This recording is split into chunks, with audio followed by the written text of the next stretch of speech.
Wewe utafuti lengo lako, unatakiwa ugundue lengo lako. Kuna tofauti. Wengine ni wakubwa kuliko mimi kwenye mwili, lakini kwenye roho haina umri.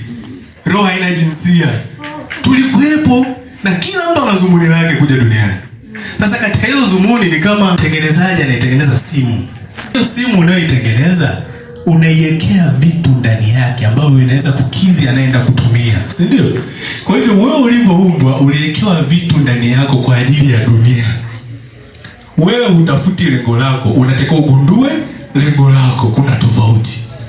Ukiwa unatafuta utaenda kufanya kazi Selcom, utaenda kufanya kazi Tigo, unahangaika, lakini anakuambia kilichokuwa ndani yako ni kikubwa kuliko kikubwa nje kwako. Unaenda kutafuta nini?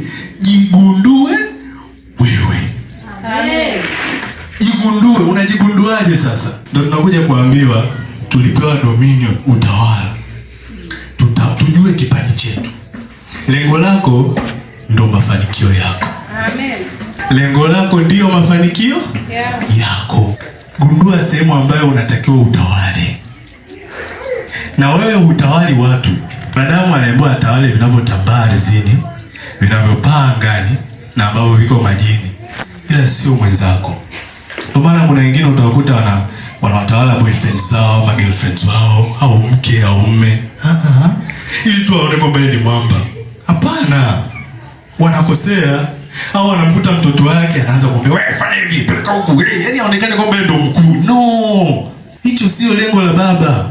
Utawala wako, gundua kipawa chako.